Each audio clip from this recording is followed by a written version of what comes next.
सड़क पर भी विरोध करेंगे और संसद में भी विरोध करेंगे और इसकी हम जब तक हमारे से दम में दम है हम लड़ाई लड़ेंगे। इंपॉर्टेंट क्वेश्चन, जगदम्बिका पाल ने कहा है कि मस्जिद पाल साहब क्या बोलते हैं, देखिए पाल साहब क्या बोलते हैं, उन्हें बोलने दीजिए। पाल साहब तो एक गुड़िया की तरह वो काम करा है उन्होंने।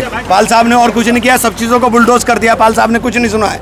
कांग्रेस के और सीनियर लीडर आएंगे, राहुल गांधी आएंगे। देखिए हम जेपीसी के अंदर थे, दोनों मेंबर हम लोग आए हैं और सब लोग आ रहे हैं। अभी पार्लियामेंट चूंकि चल रही है, हमें पार्लियामेंट पहुंचना है, इसलिए कुछ लोग ये भी कह रहे हैं कि all India Muslim personal law board अपने मकसद से भटक गई है। बरेली के अरे आप कैसी कह रहे हैं, कैसे क्या कहना चाहेंगे? देखिए इस वक्त ये इन बातों का वक्त नहीं है, ये इन बातों का वक्त नहीं है। ये वक्त यकजहती दिखाने का है, एकजुटता दिखाने का है। और अगर एकजुट नहीं होंगे, तो निश्चित रूप से जान लीजिए नुकसान होगा। इस तरह के बयानबाजी। मांग क्या है? वक्फ संशोधन बिल जो आ रहा है, हम इसके खिलाफ हैं। वक्फ हमारी जायदाद है, हुकूमत इसमें इंटरफेयर करना चाहती है, हुकूमत इसमें अपना कब्जा जमाने के चक्कर में है। ये हरगिज़ बर्दाश्त नहीं है। वक्फ हमारे बाप दादाओं की प्रॉपर्टी है जो गरीब मुसलमानों के लिए है और इन्हीं का रहेगा। हुकूमत का ये कभी नहीं हो सकता। हुकूमत जो इसमें दलाली करना चाहती है, हुकूमत जो इसमें जो है वो खाना चाहती है, मुसलमानों को जो हक से महरूम करना चाहती है, हम उसके खिलाफ हैं। ये कानून किसी भी सूरत में पास नहीं होने देंगे। मतलब इसका विरोध है? जी, इसका विरोध है, फुल विरोध है। क्या कहेंगे आप? हम भी यही कहेंगे, ये हमारे बाप दादाओं का है और ये वक्फ जो है, एक मर्तबा अगर किसी ने वक्फ कर दिया तो ये अल्लाह की जायदाद हो जाती है। ये जो है किसी की पर्सनल प्रॉपर्टी नहीं होती कि कोई किसी को कब्जा कर ले। इसलिए इसके खिलाफ हम खड़े हैं कि हमारी प्रॉपर्टी किसी के हाथ में नहीं जाना चाहिए। मतलब इसमें आप लोग आर पार के मूड में हैं? बिल्कुल आर पार के मूड में। और ये आज से नहीं, हमेशा से चलते आ रहा है, हमेशा से चलते आ रहा है। आप दुनिया के किसी कोने में चले जाएं, आप देखेंगे कि वक्फ प्रॉपर्टी हमारे बड़ों ने वक्फ की है प्रॉपर्टी को। कहीं भी आप चले जाएं, और ये अल्लाह की जायदाद होती है, इसलिए हम ये किसी को क्यों देंगे? हाँ जी, ठीक है, ठीक है। जो बिल है वही चाहिए, कोई चेंज नहीं।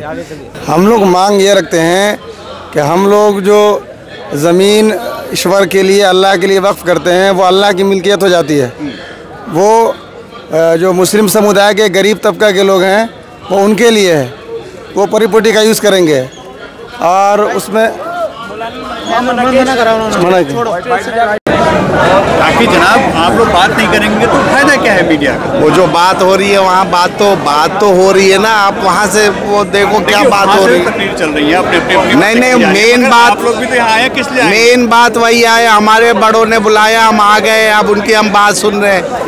अब उनकी ही बात आप भी सुनो। ये सरकार जिनके लिए बिल लाती है उनसे नहीं पूछती और फिर कहती है कि हम समझा नहीं पाए, हमारे समझाने में कमी रह गई। किसानों के लिए बिल लाए, किसानों से नहीं पूछा, किसानों को वो एजिटेशन करना पड़ा, उसका विरोध करना पड़ा और इतने दिन तक विरोध करना पड़ा कि आखिरकार सरकार को झुक करके वो बिल वापस लेने पड़े। इसी तरह से महिलाओं के लिए 3 तलाक बिल लाई, मुस्लिम महिलाओं के लिए। मुस्लिम महिलाओं से पूछा क्या? नहीं पूछा। मुस्लिम महिलाओं ने लाखों की तादाद में विरोध प्रदर्शन किए, पूरे देश में विरोध प्रदर्शन किए, कोई सुनवाई नहीं हुई, उनकी बात नहीं सुनी गई, उनसे पूछा नहीं गया और बिल थोप दिया गया। क्या हुआ? तो कैसे कोई जमीन छीन लेगा? क्या सरकार के लिए ऐसे कैसे कोई जमीन छीन लेगा? ऐसे ही तो छीनी जा रही है और कैसे छीनी जाएगी? भाई पहली बात तो ये है कि हमारा विरोध जो है वो इस बिल के खिलाफ है कि हमारा विरोध किसी कम्युनिटी के खिलाफ नहीं है। हमारा किसी कम्युनिटी से विरोध नहीं है। हमारा विरोध जो है वो इस बिल के खिलाफ है और हम इस बिल को अपोज कर रहे हैं, इस बिल का विरोध कर रहे हैं जिस बिल के द्वारा जो है मुस्लिम वक्फ प्रॉपर्टी को छीनने की साजिश रची जा रही है। आपको क्यों लगता है कि छीनने की साजिश हो रही है? क्यों लगता है? आप इसको पढ़ करके देखिए कि इसके अंदर सारे जो अमेंडमेंट किए गए हैं, उन अमेंडमेंट के द्वारा जो है वो सारी वक्फ प्रॉपर्टी को ख़त्म करने की साजिश है। सरकार बार जोर दे के कह रही है कि हम मुस्लिम। सरकार झूठ बोल रही है, साजिश कर रही है। सरकार कोई बात सही नहीं बोल रही। सरकार जब सरकार से हम लोग डिमांड कर रहे हैं, हम लोगों ने 5 करोड़ ईमेल भेजे मुसलमानों ने, वो ईमेल का कोई रिप्लाई नहीं है। और सारी मुस्लिम तंजीमों जितनी भी ऑर्गेनाइजेशन हैं, सारी ऑर्गेनाइजेशन ने अपने अपने तौर पर भी अलग अलग भी रिप्रेजेंटेशन किया और जेपीसी से मुलाकात की और सब ने अपने अपना वो दिया, विरोध प्रदर्शन किया और उसके बावजूद मतलब ये कि कोई सुनवाई नहीं। चलो छोड़ो भाई, ज़्यादा सवाल जवाब करने अभी वहाँ हम जो सरकार कह रही है वो जो कानून ला रही है संशोधन का, वो मंजूर नहीं है। कारण क्या है उसका? उसके कई सारे कारण हैं, तकरीबन 44 से ज़्यादा उसके कारण हैं, 44 से ज़्यादा।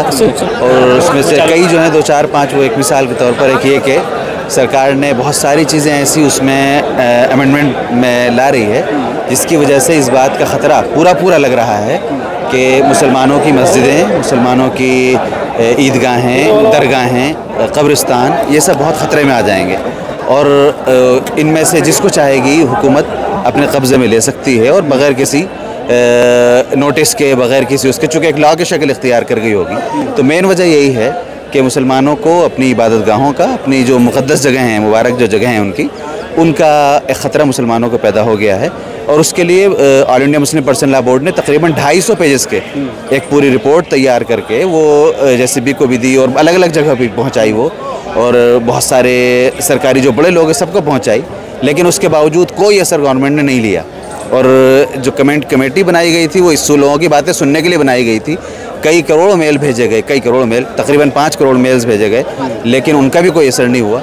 इसलिए हमें हुकूमत की नीयत जो है वो साफ़ नहीं लगती। वो तो कह रहे हैं कि हम कोई भी ऐसा चेंज नहीं करेंगे, कोई भी क्या मस्जिद हो चाहे कब्रगाह हो, किसी की भी ज़मीन छीनी नहीं जाएगी, विश्वास रखें। मगर क्या लग रहा है ऐसा कोई हो रहा है? नहीं, चूँकि चेंजेस ला रहे हैं, उनमें चीज़ों में चेंजेस ला रहे हैं। जब कानून बदल रहा है तो ज़बान से कहने से तो कुछ नहीं होता। जो चीज़ रिटन में आ गई और कानून बन गई, एक्ट बन गई, तो फिर अब किसी की ज़बानी से कहने से कुछ नहीं होता है। अगर वाकई हुकूमत मुखलिस है और वो चाह रही है कि मुसलमान परेशान ना हो, तो मुसलमानों की बात सुन के वो बातों को मान ले, सीधी सीधी बात है। किरण रिजिजू कह रहे हैं कि क्या नाम है, मुसलमान भी हमारे साथ है, मगर फिर प्रोटेस्ट क्यों हो रहा है? मुसलमान उनके साथ नहीं है। 2-4 लोगों को बिठाकर बात हो सकती है, किसी को आपने अपना बना के, या किसी की अपनी मजबूरी होती है, किसी का अपना लालच होता है, उसको आप अपने साथ बिठा के ही पेश करें कि भाई मुसलमान हमारे साथ हैं। ऐसा नहीं है, मुसलमान यहाँ पर हैं, आप देख रहे हैं, मुसलमानों की पूरी लीडरशिप यहाँ पर है, अवाम यहाँ पर है।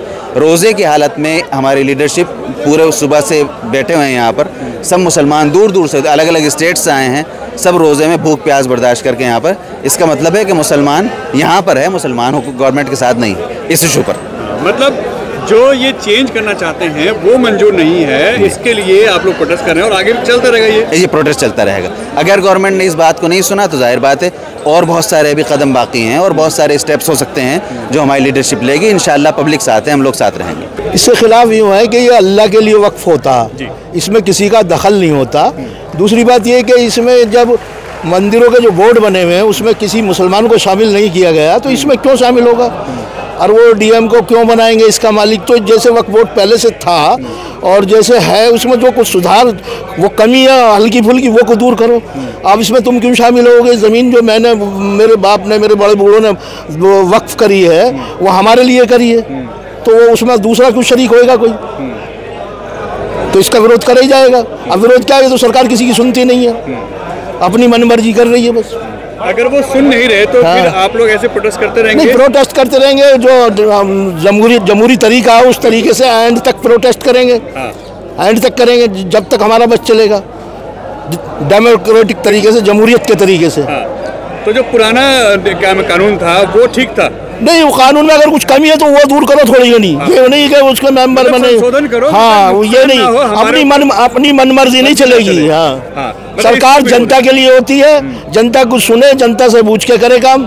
ऐसा नहीं कि जेपीसी की रिपोर्ट बनाई और वहाँ उन्होंने लोगों ने उसमें शिकायत करी, उनकी रद्दी की टोकरी में फेंक दी। मुस्लिम मेंबर पार्लियामेंट ने जो बात कही उसे जो उन्होंने वहाँ तक सुनवाई तक नहीं करी उन्होंने। तो ये तो अपनी मर्जी, डिक्टेटरशिप, तानाशाही कर रहे हैं। हाँ, मतलब सिर्फ किसानों का, एक तरफा बात ना। हाँ, किसानों का कानून आया, उसमें जबरदस्ती थोप दिया, 750-800 किसान मर गए। तो ये तो अब तानाशाही ज़्यादा दिन चलेगी नहीं, समझिए नहीं। सबको साथ लेके, सबका साथ सबका विकास का जो नारा है उनका, उसे पूरा करो ना। नियुक्त किया ना दिल्ली के अंदर, यहाँ से वक्फ बोर्ड का यहाँ से अंतरिम चेयरमैन किसको बनाया गया था? किसी IAS अफसर को बनाया गया, वो हिंदू थे। तो वक्फ board is not autonomous body, ये सबको पता होना चाहिए। जो हमारे गैर मुस्लिम भाइयों में ये जो फैलाया जा रहा है प्रोपेगेंडा, देखिए ये जो मुसलमान है ये तो हमारे खिलाफ, भाई क्या मामला है आपका? ये सरकार के अंडर है, ये कानून के तहत है, बल्कि सरकार इसको निगरानी करती है, ये ऑटोनोमस बॉडी नहीं है, स्टेट गवर्नमेंट के अंदर है। अगर कहीं तमिलनाडु के अंदर किसी हिंदू गांव को यहाँ से वक्फ बोर्ड बता दिया गया तो वह गलती तमिलनाडु सरकार की, उसमें मुसलमान क्या करेगी? आप यही कहानी जो है बार बार टेप रिकॉर्डर बना करके और टेलीविजन चैनलों में चला करके ये नैरेटिव करते हैं, वो बिल्कुल गलत है। टेलीविजन में एक बात जो बार बार कही जा रही है कि रेलवे के बाद वक्फ बोर्ड के पास सबसे ज्यादा प्रॉपर्टी है, इसकी हकीकत क्या है? हाँ है, तो तुम्हारे अब्बा की थोड़ी है, हमारे अब्बा की है। बताओ क्या सर, अगर हम आंकड़ा देखते हैं तो आंकड़ा मुझे भी पता है। देखिए सिर्फ ये तो एक नैरेटिव बनाने के लिए है, होगी मुझे पता है यहाँ से होगी, लेकिन सिर्फ 4 स्टेट का अगर आप हिंदू एंडोनमेंट बोर्ड का आंकड़ा निकाल के देखें तो 14 लाख एकड़ ज़मीन है, आंध्र प्रदेश, तमिलनाडु और केरला और यहाँ से महाराष्ट्र का। तो आप कहाँ जाएंगे? इस देश में हज़ारों मंदिरें हैं, आप उसकी डॉक्यूमेंटेशन लेकर के आ सकते हैं क्या? पुलिस थानों में जो बनी हुई मंदिर वो कौन सा वैध है? डीडीए की ज़मीन में बनी वो कौन सा वैध है? सड़क के बीचों बीच बनी है वो कौन सा वैध है? तो वैधता और अवैधता का पैमाना लेकर जाएंगे तो बहुत सारे जगहों पर बुलडोजर चलना शुरू हो जाएगा। इसलिए ये शरपसंदी बंद होनी चाहिए। जो एक्ट है उसको जस का तस रहना चाहिए। हम अगर ये कहते हैं कि नैरेटिव चला रहे हैं आपकी वक्फ बोर्ड ने यहाँ से हड़पा, नहीं, वक्फ बोर्ड की ज़मीनें हड़पी गई है। अगर आपको करना है तो 1972 में यहाँ से जो अब तक उन्होंने मुआहदा कर रखा है, सीपी के अंदर इतनी दुकानें हैं, दिल्ली के अंदर बड़ी बड़ी यहाँ से मार्केट है जो वक्फ बोर्ड की ज़मीन पर बनी हुई है, वक्फ बोर्ड के अंदर है। आज आप देखिए उनको कितना भाड़ा मिलता है, 150 रुपया। क्यों? 1972 में मुआहदा किया था, आज तक वही चला रहा। आप मार्केट रेट से क्यों नहीं देते? बड़े बड़े शोरूम में जिसकी यहाँ से महाना उसका जो है रेंट जो है 4 से 5 लाख रुपए बनता है, आप वक्फ बोर्ड को 150 रुपए देते हैं। भाई एक चीज़ और, एक सवाल और किया जा रहा है ना कि जो वक्फ की जगहों पर कब्जा किया हुआ है लोगों ने, इस तरीके के सवाल उठ रहे हैं कि भाई वक्फ के मालिक बन के बैठ गए हैं, वक्फ की जगह तो अल्लाह की जगह है, तो उन कब्जों को कैसे छुटाया जाएगा? Introspection should not be lengthen towards the atrocities. Introspection, राज्य सरकारें अपने अपने अलग अलग तरीके से उसको कब्जा छुड़ाया जा सकता है। राज्य सरकार के पास एसी भी होती है, राज्य सरकार के पास सीबी होती है, राज्य सरकार के पास तमाम चीज़ें होती हैं, जो तंत्र होता है, आप उसको छुड़ाइए ना कब्जा। आप भ्रष्ट अधिकारियों को हटाइए। आप क्यों सीईओ अब्दुल रहमान जैसा रख देते हैं जिन्होंने यहाँ से ईदगाह शाही ईदगाह की जो ज़मीन है उसको डीडीओ को बेचने का काम कर दिया? आप क्यों नहीं करते? ऐसे लोगों के खिलाफ कार्रवाई कीजिए ना। ये कानून कहाँ उसकी तरफ जा रहा है? ये कानून कहाँ करप्शन पे रोक लगाएगा? ये कानून तो सिर्फ हिंदुत्व की आइडियोलॉजी को स्थापित करने के लिए और मुसलमानों की ज़मीनों को हड़पने का रास्ता है। हाँ, वही होना चाहिए जो पहले से है, और अगर उसमें सुधार की भी ज़रूरत है तो सुधार ऐसा होना चाहिए जिससे कि वक्फ प्रॉपर्टी का तहफ़्फ़ुज़ हो सके।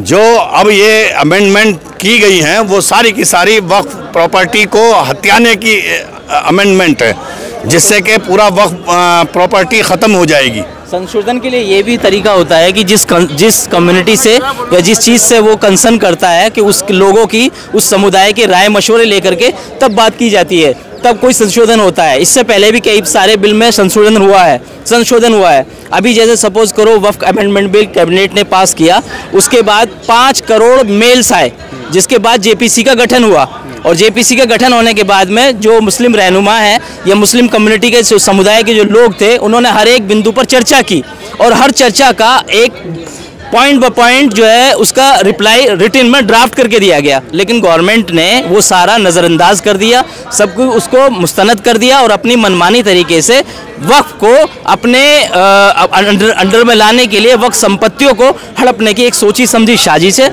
जिसका हम जो है पुरजोर विरोध करते हैं। आपका कहना यह है कि जो हमारी मांग है, जो हमारे सजेशन है, उसको माना जाए, माना जाए और रखी जाए। दूसरी बात यह है कि ये जो संशोधन है, इस पर जो चर्चा की है और रहनुमाओं ने जो पॉइंट्स दिए हैं और ड्राफ्ट करके जो रिटर्न में दिया है, उस पर विचार विमर्श हो, अमल किया जाए। और दूसरी बात यह है कि सरकार का वैसे दखल भी नहीं होना चाहिए, क्योंकि ये एक चैरिटी, ये एक रिलीजियस एंटिटी है, और रिलीजियस एंटिटी के अंदर हर एक कम्युनिटी के लोग वो उसकी अपनी है। ये सर्वशक्तिमान अल्लाह की मतलब पावर ऑफ टर्नी है, उसकी अथॉरिटी है, और मुसलमानों की जिम्मेदारी है इसकी देखभाल करना, इसकी सेवा करना और इसके जो उद्देश्य हैं उसको पूरा करना। इसमें मस्जिद हैं, मदारिस हैं, कब्रिस्तान हैं और चैरिटी एक्टिविटीज़ हैं, जैसे हॉस्पिटल्स हैं, स्कूल्स हैं, आवाम के ही फ़ायदे के लिए है। और जाहिर सी बात है, आपकी भी किसी की कोई पर्सनल प्रॉपर्टी होगी और थर्ड पर्सन अगर उसके अंदर कुछ मुदाखलत करेगा तो आप भी पसंद नहीं करेंगे। धन्यवाद। देखिए, वक्फ को पहले समझने की ज़रूरत है।